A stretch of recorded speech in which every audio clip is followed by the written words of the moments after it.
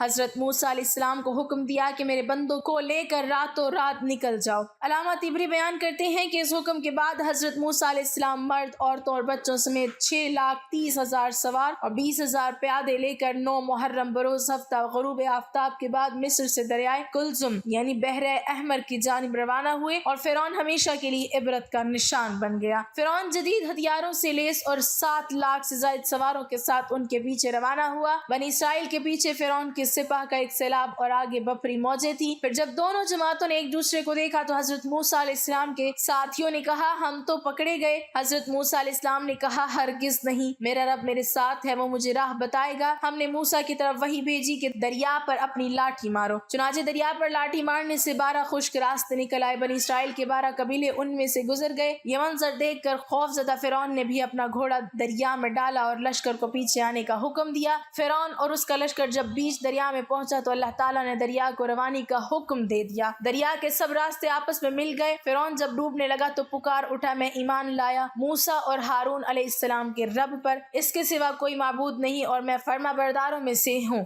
جواب ملا کہ اب ایمان لاتا ہے، حالانکہ تو پہلے نافرمانی کرتا رہا اور مفسد بنا رہا، تو آج ہم تیری لاش کو پانی سے نکال لیں گے تاکہ تو ان کے لیے نشان عبرت ہو جو تیرے بعد ہیں، اور بہت سے لوگ ہماری نشانیوں سے بے خبر ہیں۔ آج بھی فرعون کی حنوط شدہ لاش عبرت کا نشان بنی مصر کے عجائب خانے میں محفوظ ہے۔ جس نے اپنی عزت کو محفوظ رکھا، عصمت کو داغدار نہیں ہونے دیا، عفت کو گدلا نہیں ہونے دیا، اپنی آبرو کو اس طرح سنبھال کر رکھا جس طرح کوئی مالدار اپنی دولت کو چور ڈاکو سے محفوظ رکھتا ہے، وہ عورت اللہ کی ولی ہے۔ اللہ کریم کے ہاں اس عورت کا اعلیٰ مقام ہے۔ جس عورت کا ذکر ہم کرنے لگے ہیں، یہ عورت اس عظیم انسان کی بیوی ہے جسے اللہ نے اپنا خلیل کہا ہے۔ خلیل گہرے اور جگری دوست کو کہا جاتا ہے۔ اللہ کے اس دوست کا نام حضرت ابراہیم علیہ السلام ہے۔ حضرت سارہ علیہ السلام بابل میں پیدا ہوئی۔ آپ کے والد ماجد لاحج تھے اور والدہ حضرت ابراہیم علیہ السلام کی خالہ تھیں۔ آپ نے ابھی زندگی کی 36ویں بہار میں قدم رکھا تھا کہ آپ کی شادی حضرت ابراہیم علیہ السلام سے ہو گئی اور آپ عمر کے آخری لمحے تک ان کی فرما بردار رہیں۔ حضرت سارہ علیہ السلام اپنے زمانے کی مالدار خاتون اور بہت سی زمین اور مویشیوں کی مالک تھی، مگر شادی کے بعد آپ نے اپنی تمام دولت و ثروت حضرت ابراہیم علیہ السلام کی خدمت میں پیش کر دی تاکہ وہ دین کی شروع اشاعت میں صرف کریں۔ حضرت ابراہیم علیہ السلام نے بابل سے ہجرت کا ارادہ فرمایا اور پھر ایک دن اپنے اہل خانہ کے ساتھ حران نامی علاقے میں ہجرت کر گئے۔ پھر اللہ تعالیٰ نے آپ علیہ السلام کو بیت المقدس جانے کا حکم دیا۔ اس وقت آپ علیہ السلام کی عمر 75 سال تھی۔ بیت المقدس میں کچھ عرصہ قیام کے بعد آپ علیہ السلام مصر ہجرت کر گئے۔ حضرت ابراہیم علیہ السلام جس وقت مصر پہنچے تو وہاں فرعونوں کی حکومت تھی اور عمرو بن امرتی القیس وہاں کا فرعون تھا جو نہایت عیاش، ظالم اور جابر تھا۔ بادشاہ کی عادت تھی کہ اس کے ملک میں نئے آنے والے کے ساتھ اگر کوئی عورت ہوتی اور وہ خوبصورت ہوتی تو بادشاہ اس عورت کو پسند کر لیتا اور اپنے پاس رکھ لیتا۔ چنانچہ بادشاہ نے حضرت ابراہیم علیہ السلام کے ساتھ یہی سلوک کرنے کا ارادہ کیا۔ حضرت ابو ہریرہ رضی اللہ تعالی عنہ سے روایت ہے کہ نبی کریم صلی اللہ علیہ وسلم نے فرمایا، ابراہیم علیہ السلام نے سارہ علیہ السلام کے ساتھ نمرود کے ملک سے ہجرت کی تو ایک ایسے شہر میں پہنچے جہاں ایک ظالم بادشاہ رہتا تھا۔ اس سے ابراہیم علیہ السلام کے متعلق کسی نے کہہ دیا کہ وہ ایک نہایت ہی خوبصورت عورت کو لے کر یہاں آئے ہیں۔ بادشاہ نے آپ علیہ السلام کو پوچھوا بھیجا کہ ابراہیم، یہ عورت جو تمہارے ساتھ ہے تمہاری کیا لگتی ہے؟ انہوں نے فرمایا کہ یہ میری بہن ہے۔ پھر جب حضرت ابراہیم علیہ السلام سارہ علیہ السلام کی یہاں آئے تو ان سے کہا کہ میری بات نہ جھٹلانا، میں تمہیں اپنی بہن کہہ کر آیا ہوں۔ اللہ کی قسم آج روئے زمین پر میرے اور تمہارے سوا کوئی مومن نہیں ہے۔ چنانچہ آپ علیہ السلام نے حضرت سارہ علیہ السلام کو بادشاہ کے ہاں بھیجا۔ بادشاہ نے اس قدر حسین عورت کو دیکھا تو برائی کا ارادہ کر کے انہیں پکڑنے لگا، تو اس وقت حضرت سارہ علیہ السلام نے اللہ کے حضور میں دعا کی، اے اللہ، میں تجھ پر اور تیرے رسول ابراہیم علیہ السلام پر ایمان رکھتی ہوں، اور اگر میں نے اپنے شوہر کے سوا سب سے اپنی شرمگاہ کی حفاظت کی ہے تو مجھ پر ایک کافر کو مسلط نہ کر۔ اتنے میں بادشاہ تھرایا اور اس کا پاؤں زمین میں دھنس گیا۔ یہ دیکھ کر بادشاہ کانپنے لگا اور معافی مانگنے لگا تو سارہ علیہ السلام نے اللہ کے حضور دعا کی، اے اللہ، اگر یہ مر گیا تو لوگ کہیں گے کہ سارہ نے مارا ہے۔ چنانچہ وہ پھر چھوٹ گیا۔ جیسے ہی زمین نے اس بادشاہ کو چھوڑا تو وہ دوبارہ حضرت سارہ علیہ السلام کی طرف بڑھا۔ سارہ علیہ السلام نے پھر سے دعا کی، اے اللہ، اگر میں تجھ پر اور تیرے رسول پر ایمان رکھتی ہوں اور اپنے شوہر ابراہیم علیہ السلام کے سوا ہر موقع پر میں نے اپنی شرمگاہ کی حفاظت کی ہے تو مجھ پر اس کافر کو مسلط نہ کر۔ چنانچہ وہ پھر تھرایا، کانپا اور اس کے پاؤں زمین میں دھس گئے۔ بادشاہ پھر سے معافی مانگنے لگا تو حضرت سارہ علیہ السلام نے پھر سے وہی دعا کی، اے اللہ اگر یہ مر گیا تو لوگ کہیں گے کہ سارہ نے مارا ہے۔ اب دوسری مرتبہ یا تیسری مرتبہ بھی جب بادشاہ چھوڑ دیا ہے، آخر بادشاہ نے اپنے درباروں کو بلایا اور کہنے لگا تم لوگوں نے میرے پاس غلط لڑکی کو بھیجا ہے، یہ تو کوئی انسان نہیں ہے، اسے ابراہیم علیہ السلام کے پاس لے جاؤ اور انہیں حضرت ہاجرہ کو بھی دے دو۔ پھر حضرت سارہ حضرت ابراہیم علیہ السلام کے پاس آئیں اور ان سے کہا دیکھتے نہیں اللہ نے کافر کو کس طرح ذلیل کیا اور ساتھ میں ایک لڑکی بھی دلوا دی۔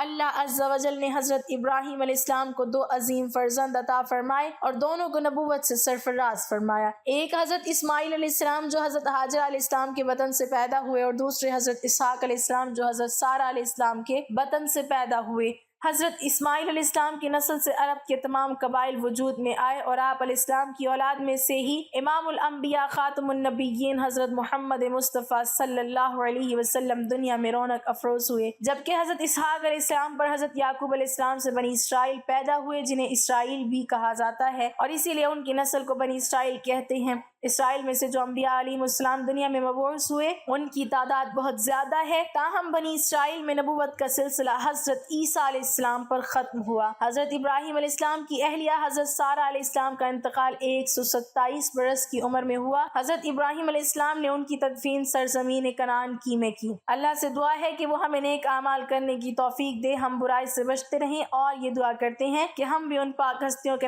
نقش قدم پر چلتے رہیں، ہمیں نبی ایک مکرم صلی اللہ علیہ وسلم اور اہل بیت کی سچی اور پکی محبت نصیب ہو، آمین۔ ناظرین کمنٹ باکس میں اللہ تعالیٰ کے 99 ناموں میں سے ایک نام ضرور ٹائپ کریں۔